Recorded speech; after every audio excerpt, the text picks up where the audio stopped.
এই আমার বান্দারা তোমরা কোরআন তেলাওয়াত করো, এক একটা করে আয়াত তেলাওয়াত করো, আর এক একটা তলার মালিক হয়ে যাও। বান্দা এক একটা আয়াত তেলাওয়াত করবে আর তার জান্নাতের মর্যাদা বুলন্দ করা হবে। প্রিয় ভাইরা, সেই দিন কিছু মানুষ জান্নাতে যাওয়ার পরেও মন ভালো থাকবে না, তাদের মনটা বেজার থাকবে। বলো এটা আবার কেমন কথা? জান্নাত যাওয়ার পরে তো ভালো থাকার কথা, যাওয়ার পরেও মন বেজার হবে। কারণ হলো অনেক লোক আছে বড় চাকরিজীবী, বড় অফিসার, কোরআন পড়ার সময় পায় না। ওই সারা জীবনে কোরআনের 300টা আয়াত শিখছে। কয়টা আয়াত? সারা জীবনে মনে করেন কোরআনের আয়াত পড়ছে 300। আর ওর বাড়ির যাই দারোয়ান, অত কোনো কাজ কাম নাই, কোরআন পড়া জানে। যখন সময় পাইছে কোরআনটা খুলে খুলে পড়ছে। ও শিখছে 6666 আয়াত। এখন মালিককে দৌত্য হলো 300 আয়াত। ও 300 আয়াত পর্যন্ত পড়ার পর ও জান্নাত হবে 300 তলা। আর যাই বাড়ির দারোয়ান 6666 আয়াত শেখার কারণে ওর জান্নাত হবে 6666 তালা। সুবহানাল্লাহ। প্রিয় ভাইয়েরা, বলেন তো মালিকের কি মাথা ঠিক থাকার কথা? তবে হায় রে, আমার বাড়ির কাম করি খাইলো, ইয়ে জান্নাতটা আমার পাশতে 6666 তালা, আর আমি হইলাম মালিক, আমারটা মাত্র 300 তালা। মাথা কি ঠিক থাকবে? আল্লাহ লিখবে, আল্লাহ আর একটা বার সুযোগ দাও, আর একটা বার দুনিয়া গেলে চাকরি বাকরি যা করছে করছে, আর কিছু করবো না, শুধু কোরআন খতম দেবো আর দেবো। আমার ওই জান্নাত কিন্তু 6666 তালারটা দরকার। বলেন তো সুযোগ কি ভাই আরো আসবে? পাওয়া যাবে না? তার মানে কোরআন পড়া দরকার আছে না নাই? যে কয় আয়াত শিখবেন, যে কয় আয়াত পড়বেন, হাসরের মাঠে বিচার ফয়সালার পরে জান্নাতি হবার পরে তার জান্নাতটা হবে সেই কয় তালা। এখন কয় তালা জান্নাত নেওয়ার আপনার ইচ্ছা আছে, সেই অনুযায়ী আমল করব ইনশাআল্লাহ। প্রিয় ভাইয়েরা, এই হচ্ছে 1 নম্বর নাম আল ফাতিহা, জান্নাতের দরজা খুলনেওয়ালি সূরা। আর একটা নাম শিখাবো। 1 নম্বর কি বলছি বলেন? আল ফাতিহা। 2 নম্বর, এই সূরার আরেকটা নাম হচ্ছে সূরাতুশ শাফিয়া। সবাই বলেন সূরাতুশ শাফিয়া। 2 নম্বর, শাফিউন শব্দের অর্থ হচ্ছে সুপারিশকারী। শাফিউন মানে কি? সুপারিশকারী। তার মানে এই সূরার নাম হলো সুপারিশকারী সূরা। কি সূরা? সুপারিশকারী সূরা। তো এই সূরা কি সুপারিশ করবে? এই সূরার নাম যে সূরাতুশ শাফিয়া হলো, এটা আমাদের জানা দরকার আছে। সবার ইচ্ছা আছে? ভাইরা, তো এই নামটা অন্তত আলোচনা করি। 2টা নাম শিখে ইনশাআল্লাহ আজকে। সূরাতুশ শাফিয়া, সুপারিশকারী সূরা। এই সূরাকে কেন সুপারিশকারী সূরা বলা হয়? হাসরের মাঠে যখন বিচার ফয়সালার পরে জান্নাতীরা যখন জান্নাতে যাবে, জাহান্নামীদেরকে আল্লাহ বলেন ওয়াসিকাল্লাযীনা কাফারু ইলা জাহান্নামা যুমারা, জাহান্নামীদেরকে জাহান্নামের ফেরেশতারা হাঁকা হাঁকা জাহান্নামের দিকে নিয়ে যাবে। ওই দিন জাহান্নামের রাস্তার মাঝে মাঝে খাসার মতো একটা বস্তু থাকবে। কিসের মতো? রাস্তার মোড়ে মোড়ে খাসার মতো একটা বস্তু থাকবে। ওই খাসার ভেতরে একটা বিশাল সুর থাকবে।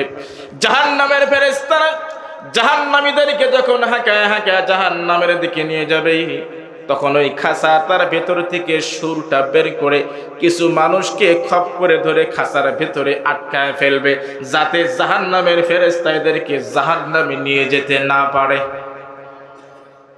গভীর মনোযোগ প্রিয় ভাইয়েরা, খাসা যখন কিছু জাহান্নামীদেরকে জাহান্নামে যাওয়া থেকে আটকায় ফেলবে, এবার জাহান্নামের ফেরেশতা খাসাকে বলবে, খাসারে কি হলো, তোমার পরিচয় কি? এই মানুষগুলোকে কেন আটকায় ফেললা? এদের তো জাহান্নামের ফয়সালা হয়ে গেছে। এবার খাসা বলবে, ও জাহান্নামের ফেরেশতা, এই মানুষগুলোকে আমরা কেন আটকাইলাম, এই উত্তরটা আমরা তোমাদেরকে দিতে চাই না, এই উত্তরটা আমরা রব্বে কাবার কাছে দিতে চাই। এবার জাহান্নামের ফেরেশতা আল্লাহকে ডাকবে, আল্লাহ এই জাহান্নামীদেরকে আমরা জাহান্নামের দিকে নিয়ে যাচ্ছি। এমন সময় মোড়ে মোড়ে একগুলো খাসা দেখা যায়। এই খাসা কিছু কিছু মানুষকে জাহান্নামে নিয়ে যেতে বাধা দিল। এরা ওর সুর দিয়ে ধরে এই খাসার ভেতরে আটকে ফেলছে। আল্লাহ আমরা তাদেরকে জিজ্ঞেস করলাম, কিন্তু উত্তরটা আমাদেরকে দিবে না, তোমাকে দিতে চাই। এবার আল্লাহ খাসাকে ডাকতে বলবেন, খাসারে কি তোমার পরিচয়? খাসা বলবে, মালিক গো তুমি তো সব জানো, কোনো কিছুই তোমার জানার বাকি না। যেহেতু তুমি শুনতে চাও বলে ফেলি। এবার খাসা বলবে, আল্লাহ আমরা আজকে খাসার আকৃতি ধারণ করেছি, আমরা আসলে খাসা না, আমরা হচ্ছে সূরাতুল ফাতিহা। চিৎকার মেরে বলেন সুবহানাল্লাহ। আল্লাহ বলবে, তোমরা কেন এই আকৃতি ধারণ করেছো? খাসা বলবে, আল্লাহ আমরা সূরাতুল ফাতিহা, যে মানুষগুলোকে আটকায় ফেলছি জাহান্নামে যাওয়া থেকে, এই মানুষগুলো দুনিয়ার বুকে বেশি বেশি সূরাতুল ফাতিহা তেলাওয়াত করেছে, এরা সূরাতুল ফাতিহাকে ভালোবাসে, আর আমরা সূরাতুল ফাতিহা তাদেরকে ভালোবাসি। ফরিদপুর খন্দকার পাড়া হাফিজিয়া মাদ্রাসায় সূরাতুল ফাতিহার তাফসীর হয়েছিল। কত মানুষ আসে নাই, ঢোকে নাই, কত মানুষ উঠে চলে গেছে, কিন্তু এই মানুষগুলো সূরাতুল ফাতিহার তাফসীর মনোযোগ সহকারে শ্রবণ করেছে। আল্লাহ যেহেতু তারা আমাদেরকে ভালোবাসে, আমরা তাদেরকে ভালোবাসি, বন্ধু হয়ে বন্ধুর বিপদের মুহূর্তে খাসার আকৃতি ধারণ করে তাদেরকে জাহান্নাম থেকে আটকানোর চেষ্টা করতেছি। বলেন সুবহানাল্লাহ। কোন সূরার তাফসীর শুনতেছেন, টের পাইতেছে? হ্যাঁ, সূরাতুল ফাতিহা। এই সূরা ফাতিহা সেদিন জাহান্নামে কিছু জাহান্নামীদেরকে আটকায় ফেলবে। এবার বলবে, আল্লাহ তোমার আদালতে যদি সিদ্ধান্ত হয় যেই মানুষগুলোকে আমরা আটকায় ফেলছি এদেরকে জাহান্নামে তুমি দিবাই, তাহলে আমরা সূরাতুল ফাতিহাকে সহ তুমি জাহান্নামে দাও, কারণ আমরা বন্ধুকে ছাড়া থাকতে পারবো। আর যদি তোমার আদালতে সিদ্ধান্ত হয় যে সূরাতুল ফাতিহাকে জাহান্নামে দেওয়া যাবে না, তাহলে যারা আমরা সূরাতুল ফাতিহাকে ভালোবাসে এই সমস্ত বান্দাদেরকে তুমি মাফ করে দাও। আমরা সূরাতুল ফাতিহা আজকের এই কঠিন দিনে তাদেরকে সঙ্গে নিয়ে তোমার জান্নাতে প্রবেশ করব। বলেন সুবহানাল্লাহ। প্রিয় ভাইরা, হতে পারে হাসরের মাঠে এই তাফসীর এই সূরাতুল ফাতিহার মুহাব্বত আপনার আমার জন্য নাজাতের জরিয়া হবে। এই জন্য এই সূরাকে বলা হয় সূরাতুশ শাফিয়া, অর্থাৎ সুপারিশকারী সূরা। এই সূরাকে যারা ভালোবাসবে, এই সূরা যারা বেশি বেশি তেলাওয়াত করবে, হাসরের মাঠে সূরাতুল ফাতিহা তাদের পক্ষে সুপারিশ করে তাদেরকে জান্নাত পর্যন্ত নিয়ে যাবে। চিৎকার মেরে বলেন সুবহানাল্লাহ। প্রিয় ভাইয়েরা, কয়টা নাম শিখলাম? এক নম্বর কি নাম? জোরে বলেন। সূরাতুল ফাতিহা। দুই নম্বর কি নাম? সূরাতুশ শাফিয়া, জান্নাতের দরজা খুলনে ওয়ালি সূরা। দুই নম্বর হলো জাহান্নাম থেকে আটকা সুপারিশকারী সূরা। প্রিয় ভাইরা, দুইটা নাম আমরা শিখলাম। তারপরে হচ্ছে সূরাতুল ফাতিহার অর্থটা একটু বলি। কি বলেন? বলবো? এদিকে তাকান। প্রিয় ভাইরা, আলহামদু আমরা তো শুধু পড়ি, সমস্ত আলহামদুলিল্লাহি রাব্বিল আলামিন, সমস্ত প্রশংসা আল্লাহর জন্য। এই আলহামদু এর ভেতরে বিশাল এক রহস্য লুকায়িত আছে। প্রত্যেকটা শব্দ চয়নের পেছনে সংক্ষেপে একটা কথা বলি।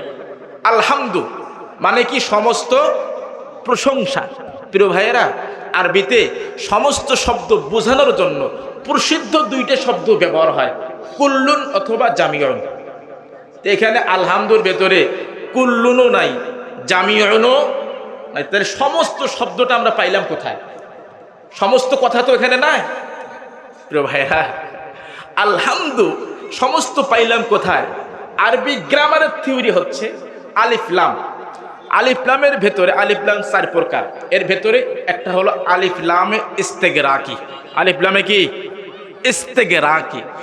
এই আলিফ লাম যখন কোনো শব্দের শুরুতে আসে, সেই শব্দের ভেতরে কুল্লুন অথবা জামিউন শব্দ লুকায়িত থাকে। এই যে আলহামদু লিখতে শুরুতে একটা আলিফ লাম আছে না নাই? এই আলিফ লামের ভেতরে কুল্লুন অথবা জামিউন শব্দ লুকায়িত আছে। বলেন হুজুর, এটা কি কোরআন শরীফের মধ্যে একটাই আছে না আরো আছে? প্রিয় ভাইয়েরা, আমরা আর একটা আমাদের সকলের মুখস্থ আছে, ওয়াল আস ইন্নাল ইনসানা লাফি। সমস্ত মানুষ, ইন্নাল ইনসানা, ইন্না মানে নিশ্চয়ই, আল ইনসান আমরা অর্থ করলাম কি? সমস্ত মানুষ। এই যে আল ইনসানের শুরুতে যে আলিফ লাম আছে, এটাও হচ্ছে আলিফ লামে ইস্তেগরাকি।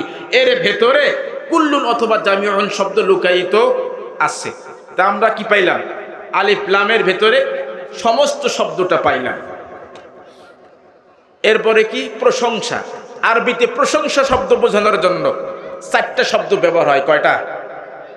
কয়টা? জোরে বলেন। আল মাদহু, আস সানাউ, আশ-শুকরু, আলহামদু, এই চারটা শব্দের অর্থ এক, প্রশংসা।